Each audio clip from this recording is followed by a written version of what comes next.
Bismillahirrahmanirrahim. Assalamualaikum warahmatullahi wabarakatuh. Alhamdulillahilladzi arsala rasulahu bil huda wa dinil haqq liyudhhirahu 'ala dini kullihi wa kafa billahi shahida. Wa asyhadu an la ilaha illallah wahdahu la syarika lahu iqraran bihi wa tauhidan. Wa asyhadu anna Muhammadan 'abduhu wa rasuluhu wa 'ala alihi wa sahbihi wa sallama tasliman mazida.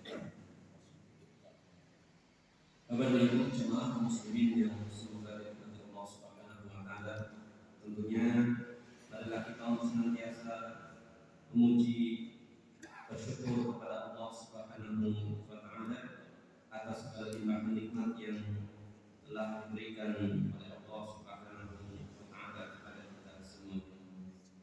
Semoga salawat dan salam senantiasa dilimpahkan kepada Nabi kita yang mulia, Nabi akhir zaman, Nabi Muhammad sallallahu alaihi wasallam.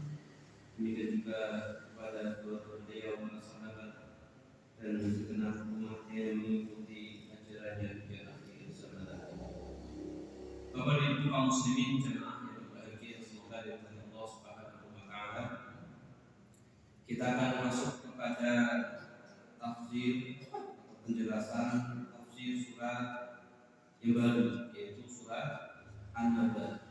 Surat An-Naba ini merupakan awal dari surat yang terdapat di dalam juz 30. Makanya juz 30 disebut dengan juz Amma, karena diawali dengan Amma. Ya bahasa Amma. Ada yang baru tahu, ternyata juz 30 juz Amma tengahnya karena ini ya. Baru tahu ada ya. Barangkali ada yang tahu, baru tahu itu. Oh ternyata ya. Jadi insya Allah sudah dipahami spesial. Kalau membacakan insya Allah Amma ya bahasa, Amma ya bahasa. Maka disebut dengan juz Amma, juz Amma atau juz 30. Ya, alhamdulillah ini kita tidak terasa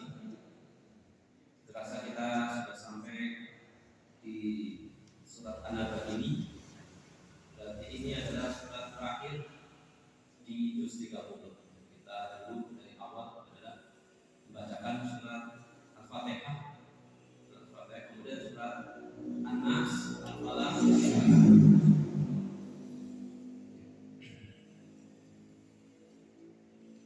Kalau ibu jamaah muslimin yang semoga dirahmati Allah Subhanahu wa taala, kita akan baca dulu ayatnya. Kita cukupkan pada kesempatan malam hari ini sampai ayat ke-16, ayat ke-16 surat An-Naba, ayat 1 sampai ayat 16.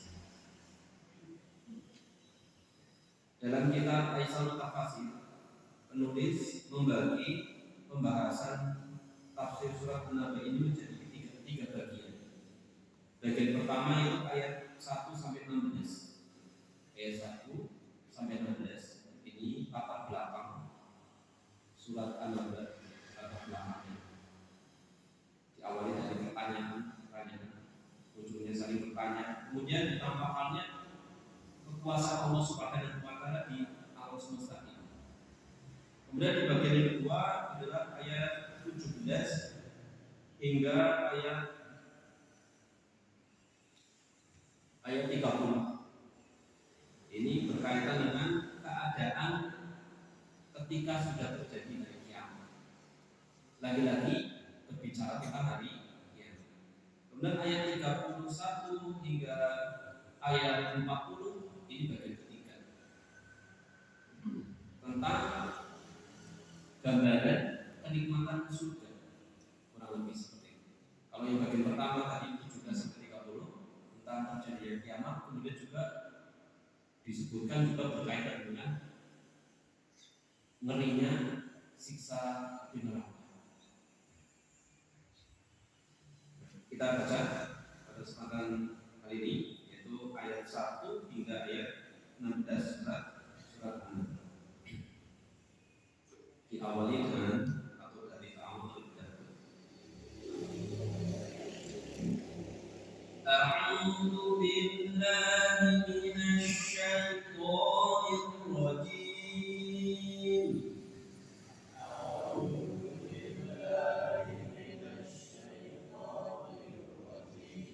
Bismillahirrahmanirrahim.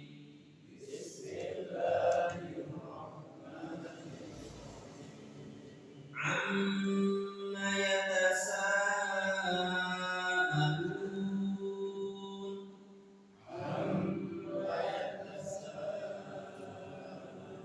'anil naba'il 'adzim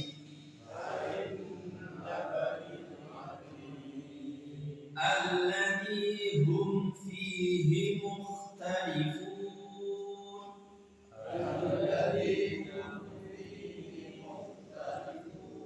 Kalla saya'lamun. Thumma kalla saya'lamun.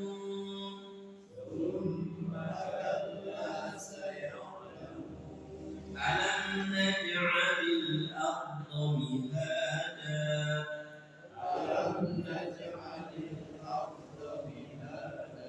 wal jibala awtada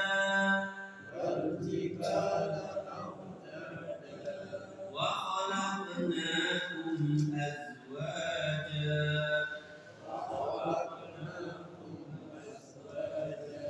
wa ja'alna nawmakum subata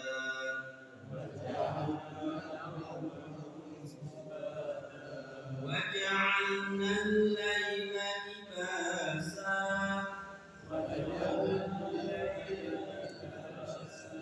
wa ja'alna an-nahara ma'asha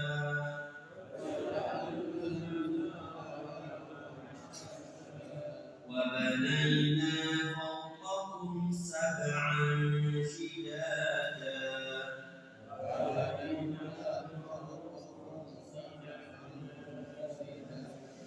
wa ja'alna sirajan wahhaja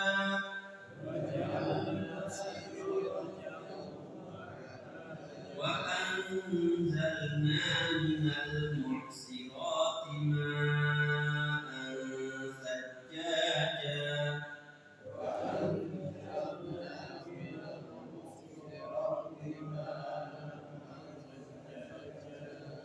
linukhrija bihi habban wa nabata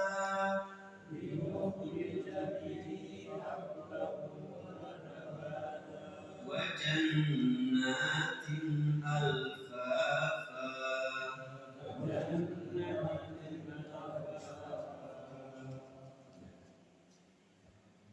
Bapak Ibu jemaah kaum muslimin yang semoga dirahmati Allah Subhanahu wa taala.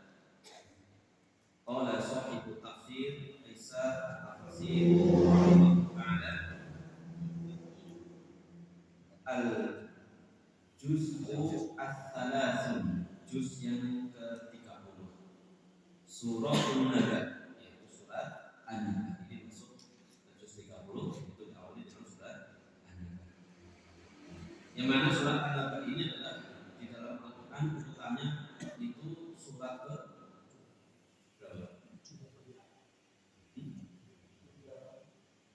berapa? 78. Ya.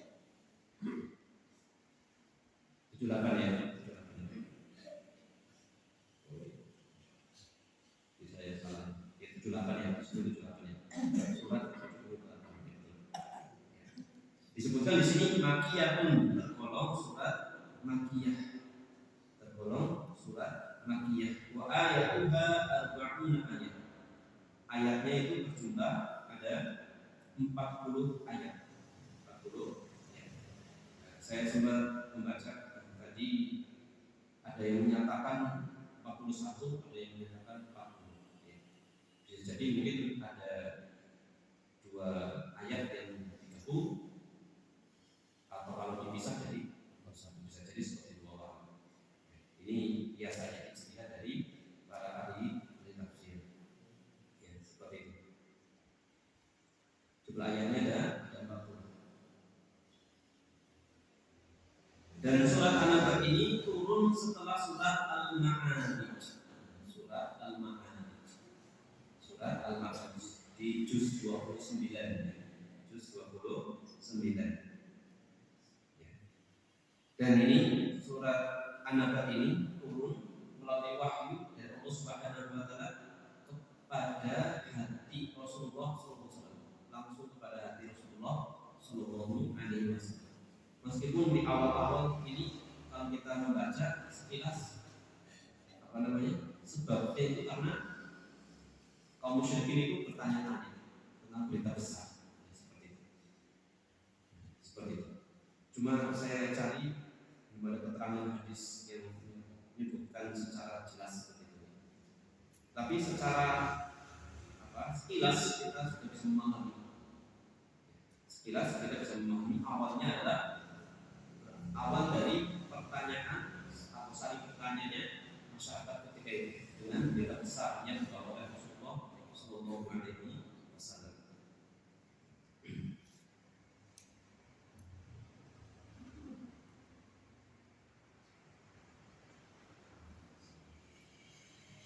Ya, di dalam urutan Al-Quran ini terletak setelah surat. Tadi kan Al-Ma'arij kalau urutan turunnya setelah surat Al-Mursalat, setelah surat Al-Mursalat. Sekarang disebutkan di sini apa sih sisi korelasi atau kesesuaian, kesamaan surat An-Naba dengan surat sebelumnya, yaitu surat Al-Mursalat. Disebutkan dalam tafsir Al-Mawardi sisi kesesuaian dengan surat sebelumnya, yaitu surat Al-Mursalat dari beberapa sisi. Ada 4 sisi kesesuaian. Yang pertama, mencakup penetapan akan kuasa masing-masing dari keduanya, itu mencakup terkandung dalamnya penetapan akan kuasa Allah Subhanahu wa taala. Untuk apa? Untuk membangkitkan orang. Untuk membangkitkan orang yang disebutkan di surat sebelumnya. Seperti itu. Di surat sebelumnya, di surat Al-Mursalat. Di surat An-Naba juga seperti itu. Disebutkan akan kuasa Allah untuk membangkitkan orang yang telah meninggal. Sebagaimana disebutkan dalam surat Al-Mursalat juga, bahwa orang-orang kafir mereka mendustakannya. Disebutkan dalam surat Al-Mursalat mereka mendustakan. Dalam surat An-Naba juga sama, saling bertanya seperti itu. Bisa perhatikan surat Al-Mursalat ya. Nanti ada soal. Kemudian yang kedua, sisi kesamaan yang kedua, pada surat An-Naba dan surat sebelumnya yaitu surat Al-Mursalat terdapat hentakan. Jadi kalimat itu hentak. Bentak ya, maksudnya itu bentak atau hentakan supaya orang yang mendapatkan orang yang didakwa itu sadar. Hentakan kepada kaum yang berusaha dihadik atau dibentak bahasanya ya. Bagi orang yang berusaha supaya dia sadar bahwasanya sikapnya itu salah atau keliru. Dalam surat Al-Mursalat disebutkan alam nakhluqukum mimma immahin dan seterusnya. Dan seterusnya. Demikian juga ayat-ayat sebelumnya juga. Bukankah kami menciptakan kamu dari air yang hina? Ini hentakannya di apa ya? Bahasa kita itu apa? Ada lebih tegas, ada sifat tegas. Bukankah kami menciptakan kamu dari air yang hina? Oh, masih mendustakan. Sedangkan di dalam surat An-Naba disebutkan alam naj'alil ardha mihada. Bukankah kami yang menjadikan bumi sebagai hampa? Lalu alasan kalian mendustakan itu apa? dan seterusnya di ayat-ayatnya berlanjut di ayat selanjutnya. Ini yang kedua. Kemudian yang ketiga, pada kedua surat tersebut, yaitu surat Al-Mursalah dan surat An-Naba, terdapat gambaran surga dan neraka. Nanti insyaallah di bagian ayat 17 dan seterusnya sampai 30 itu gambaran tentang neraka. Setelah itu ditutup di ayat 31 sampai ayat terakhir itu terkait gambaran tentang surga. Di surat Al-Mursalah juga sama, di ayat-ayat terakhir. Surat Al-Mursalah juga di ayat terakhir juga disebutkan gambaran tentang surga dan neraka. Ketika disebutkan surga, maka disebutkan neraka. Ini sebagai apa? Keseimbangan di dalam Al-Quran seperti itu. Karena dalam diri seorang muslim itu harus ada dua sikap, yaitu apa? Takut dan berharap. Takut dengan disebutkan tentang gambaran neraka, takut. Kemudian di sisi lain juga harus berharap, jangan sampai terputus dari rahmat Allah. Maka disebutkan tentang kenikmatan surga. Jadi ada takut, ada berharap, harus seimbang, harus seimbang. Serta disebutkan juga kenikmatan yang diperoleh orang yang bertakwa di kedua surat tersebut, dan siksa yang diperoleh orang yang benar-benar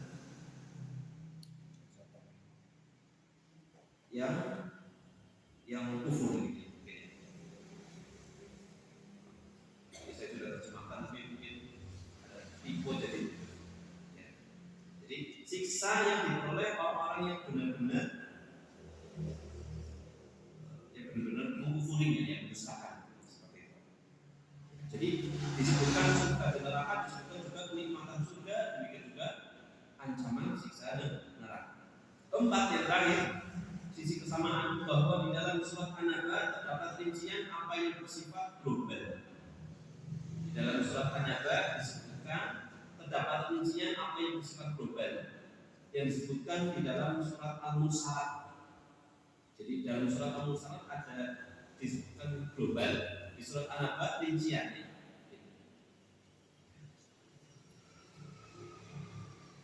Ya, perhatikan di sini bahwa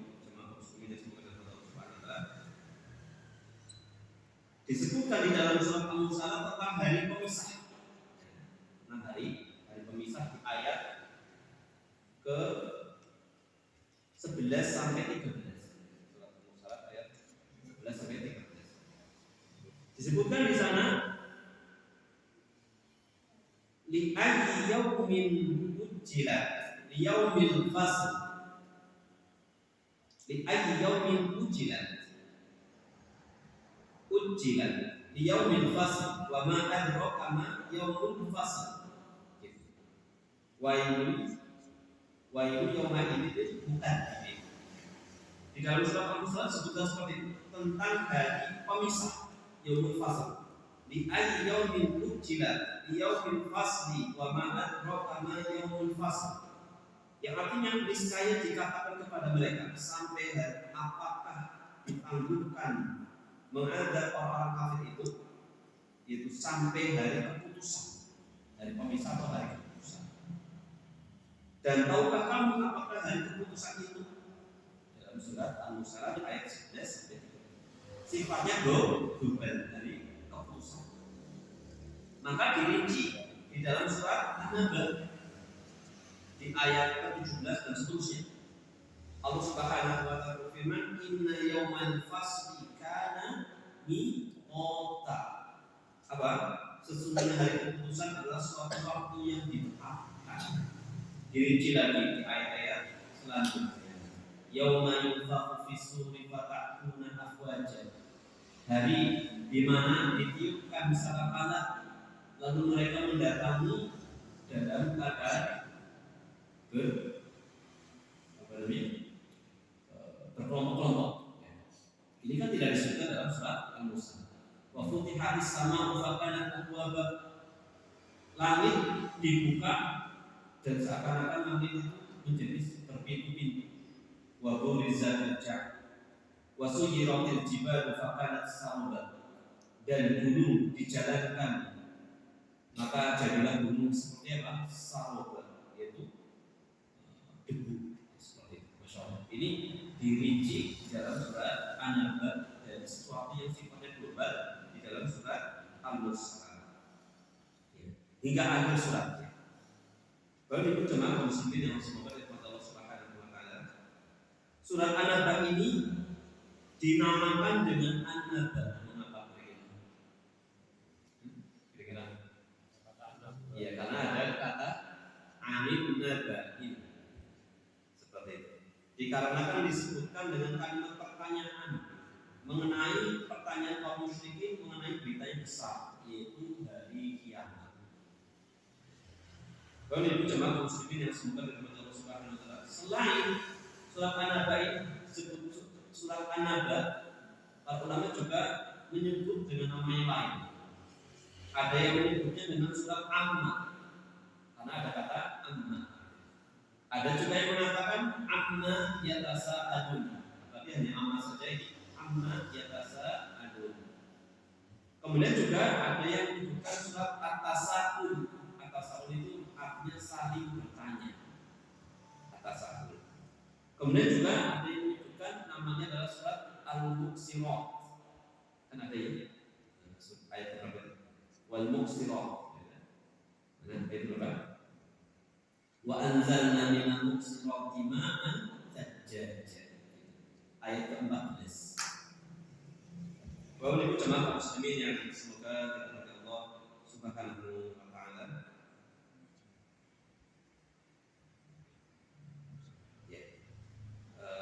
Kita lanjutkan di sini sedikit tentang awal-awal surat An-Naba. Seperti itu.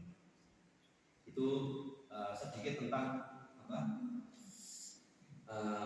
penjelasan secara global tentang surat An-Naba, kandungan dari surat An-Naba dan sisi kesamaan sesuai dengan surat sebelumnya yaitu surat Al-Mursalat. Kemudian kita masuk di ayatnya, kita masuk ke ayat. Ya. Allah Subhanahu wa taala berfirman, Bismillahirrahmanirrahim. Amma yatasa'alun. Tentang apakah mereka saling bertanya. Kata anna itu adalah dari kata an dan ma. An dan ma. An itu tentang, ma itu apa. Jadinya apa? Tentang apa. Ma-nya itu aslinya panjang. Karena digabungkan seperti itu jadi ma-nya pendek. Bentuk pertanyaan itu jadi seperti itu. Contoh bima jadi pendek. Ini juga seperti itu. Amma kalau digabungkan jadi amma pendek. Tentang apakah mereka saling bertanya? Ya tasa'alun, mereka saling bertanya. Mereka itu siapa nanti disebutkan nanti di penjelasan.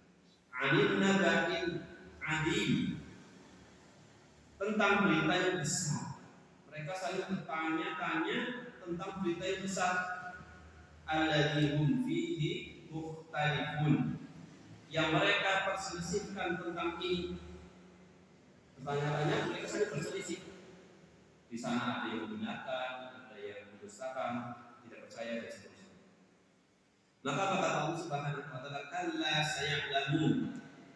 Sekali-kali tidak telah mereka akan mengetahuinya. Summa kalla saya'lamun, jumlah lagi. Kemudian sekali-kali tidak telah mereka akan mengetahuinya. Kemudian setelahnya Allah Subhanahu wa taala berfirman, alam naj'alil arda mihadan. Bukankah kami telah menjadikan bumi itu sebagai hamparan? Bumi itu sebagai hamparan. Wal jibala autada, dan gunung-gunung sebagai pasak. Wa khalaqnakum azwaja, dan kami jadikan kalian berpasang-pasangan. Wa ja'alna nawmakum subata, dan kami jadikan tidur kalian untuk istirahat. Jadi tidur itu untuk istirahat. Terusan wa ja'alna al-laila libasa, dan kami jadikan malam sebagai pakaian. wa ja'alna an-nahara ma'asya, dan kami jadikan siang untuk mencari penghidupan. Jadi ini syarat asal. Jadi kalau malam ya istirahat, kalau siang untuk mencari penghidupan. Maisha seperti itu. Kemudian selanjutnya wa banaina fawqakum sab'an shidada, dan kami bangun di atas kalian 7 buah langit yang kokoh. Nah, ini sudah pernah disinggung pada teman-teman yang dulu di surat-surat yang sebelumnya, yaitu disebutkan dengan Allah membangun langit, bahkan 7 langit yang begitu kokoh. Wa banaina fawqakum sab'an shidada wa ja'alna sirajan wa haja, dan kami jadikan pelita yang amat terang, yaitu apa? Matahari. Wa anzalna minal muqsirati ma'an thajjaja, dan kami turunkan dari awan air yang banyak tercurah. Linukhrija bihi habba wa nabata wa jannatin alfafa, supaya kami tumbuhkan dengan air itu biji-bijian dan tumbuh-tumbuhan dan kebun-kebun yang lebat.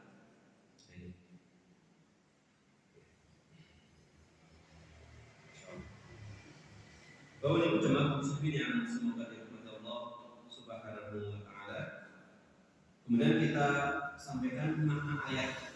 Kalau kita cukupkan sampai ayat ke alam najal al-ummi atau wal al-awdad, ayat 6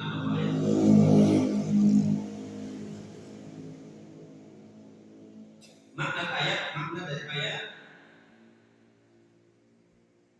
Qauluhu ta'ala, firman Allah Subhanahu wa ta'ala, amma yatasaalun, tentang apakah mereka saling bertanya-tanya. Maknanya adalah an ayyi syai'in yatasaalu rijalu Quraisyin fayas'alu ba'duhum ba'dan innahum yatasaalun. Tentang sesuatu apakah orang-orang Quraisy saling bertanya. Sebagian mereka bertanya kepada sebagian lain, maka mereka disebut dengan yatasa'alun, saling bertanya. Nah, yatasa'alun ikut wazan tafa'ala, yatafa'alu itu artinya itu saling. Kalau sini bertanya berarti saling bertanya. Mereka saling bertanya. Kemudian di ayat yang selanjutnya disebutkan oleh Allah Subhanahu wa taala, ayat 23, anin naba'il azim alladzi hum fihi mukhtalifun, tentang berita besar yang mereka itu saling berselisih mengenai tentang innahu ma ja'a bihi Muhammadun sallallahu alaihi wasallam. Apakah yang diperselisihkan oleh mereka? Berita besar itu apa? Yaitu apa yang dibawa atau ajaran yang dibawa oleh Rasulullah sallallahu alaihi wasallam. Dalam sebuah hadis Rasulullah mengatakan, "Annal Islama bada al-Islama gharibun wa sayakunu ghariban kama bada." Innal Islama gharibun wa sayakunu ghariban kama bada.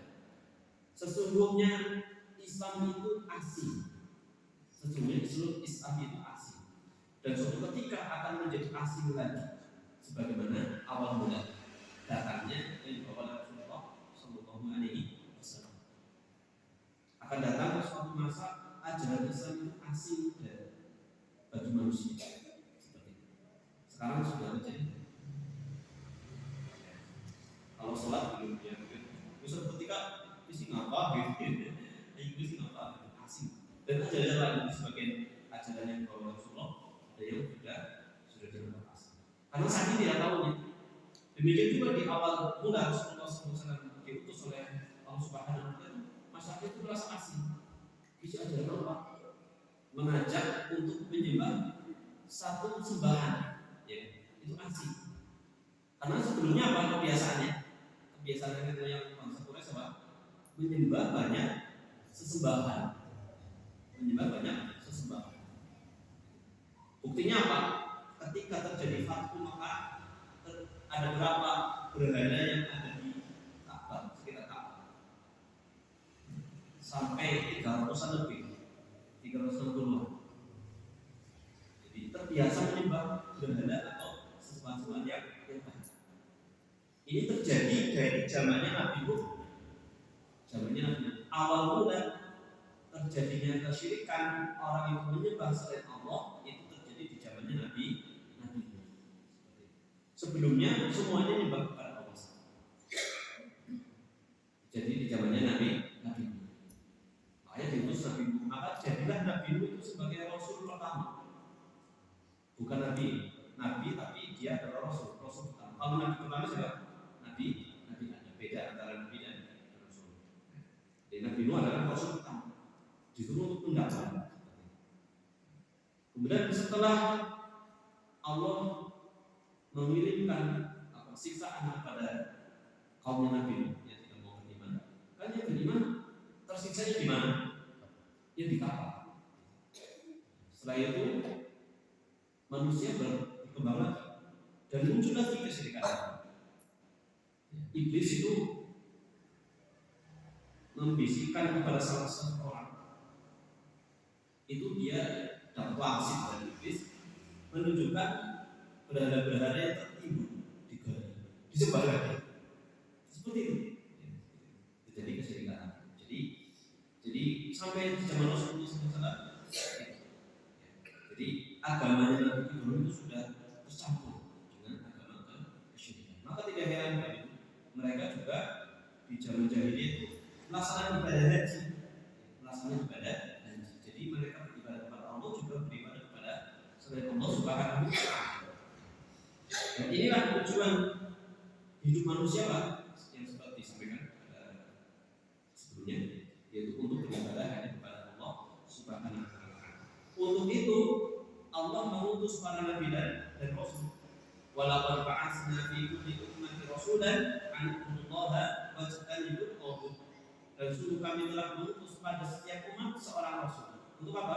Menyeru bahwasanya sembahlah hanya kepada Allah. Sembahlah Allah semata dan tinggalkanlah taghut itu. Yang mana taghut adalah berhala-berhala seperti itu atau kesyirikan. Tinggalkanlah perbuatan kesyirikan. Ya, kembali ke sini. Jadi apa yang dimaksud dari berita yang besar ini adalah apa yang dibawa oleh Rasulullah Sallallahu Alaihi Wasallam. Berupa apa? Minat tauhid disebutkan di sini. Berupa ajaran tauhid. Tauhid itu adalah ifradullah ta'ala bil ibadah. Mengesahkan Allah dalam ibadah. Jadi hanya Allah yang disembah. Hanya Allah yang disembah. Kira-kira pembahasan tauhid seperti ini apakah sekarang ini sudah tidak relevan? Ya? Masih relevan atau tidak? Akan terus relevan. Karena perbuatan kesyirikan itu akan bermacam-macam bentuknya. Nah, pembahasan tauhid itu akan dalam keikhlasan.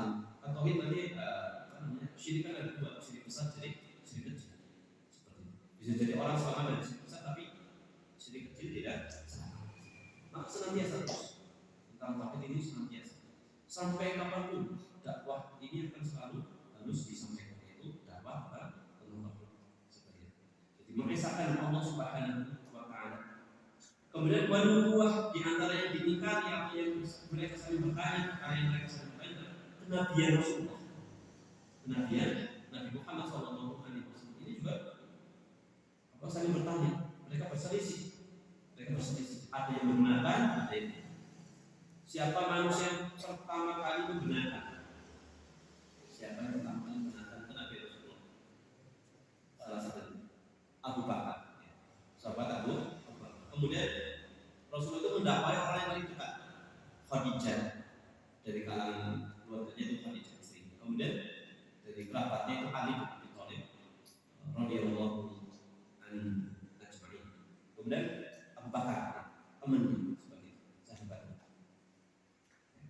Sampai dijuluki dengan apa? Abu Bakar As-Siddiq, orang yang paling benar, orang paling jujur,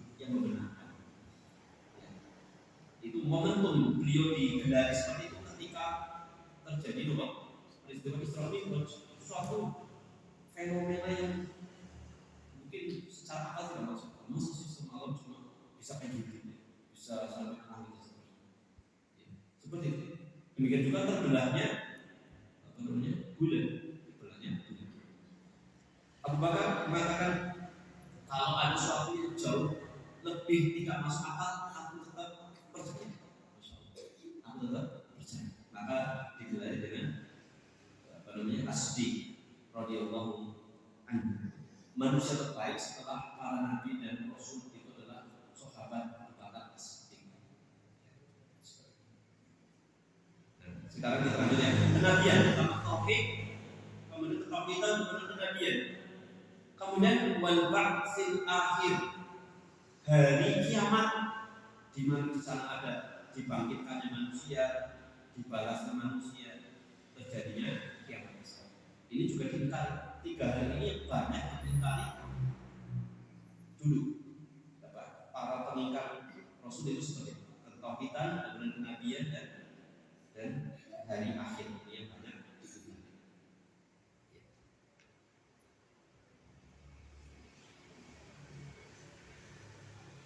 Disebutkan oleh Imam Qatadah dan Ibnu Zaid rahimahullah ta'ala, dia mengatakan an-naba'ul 'adzim al-ba'tsu ba'dal mauti. Yang dimaksud dengan berita besar itu adalah dibangkitkannya manusia setelah kematian. Mujahid berkata wal Quran. Kalau Imam Mujahid mengatakan an-naba'ul 'adzim itu adalah Al-Quran. Yang tampak menurut Imam Ibnu Katsir adalah pendapat yang pertama, apa tadi? Hari dibangkitkannya manusia setelah kematian. Alladzi hum fihi mukhtalifun, yang mereka berselisih padanya, yaitu manusia padanya terbagi 2. Ada yang mengimaninya dan ada yang mengkufurinya. Ya, kemudian kita lanjutkan. Qala ta'ala, Allah Subhanahu wa ta'ala berfirman, rada'an lahum wa tahdifan. Allah Subhanahu wa ta'ala berfirman, rada'an itu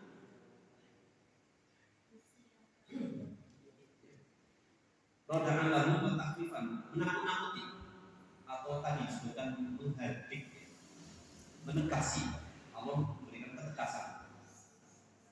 Kalla saya'lamun, sekali-kali tidak kelak mereka akan mengetahui. Kapan mereka mengetahuinya?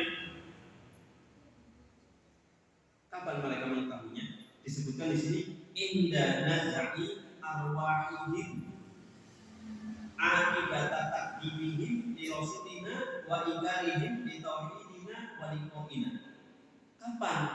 Kan disebutkan sekali-kali tidak mereka kelak akan mengetahuinya. Kapan? Ketika ruh mereka itu dicabut dari diri mereka. Ketika ruh mereka dicabut dari jasad mereka. Itu ketika kematian. Baru mengetahui. Yang dulu diingkari. Sebagai akibat mereka itu mendustakan Rasul, mengingkari untuk mentauhidkan Allah Subhanahu wa ta'ala, mengingkari adanya hari pertemuan atau hari kiamat. Tsumma kalla saya'lamun. Kemudian sekali-kali tidak kelak mereka akan mengetahuinya. Ini kan ada 2 nih. Pertama, kalla saya'lamun, tsumma kalla saya'lamun. Yang pertama, ketika apa mengetahuinya? Ketika kematian mereka meninggal.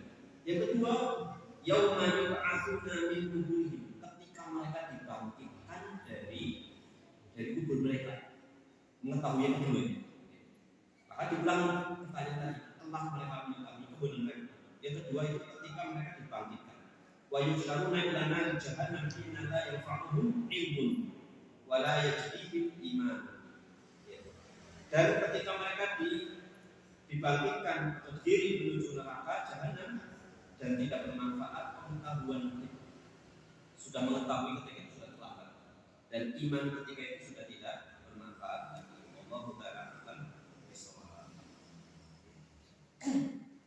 Kesimpulannya adalah adanya penetapan keyakinan adanya hari kebangkitan, balasan dan kenabian tauhid yang mana itu adalah perkara yang berselisihkan di antara manusia, antara yang menetapkan, ada yang menetapkan dan meniadakan, ada yang membenarkan, ada yang mendustakan.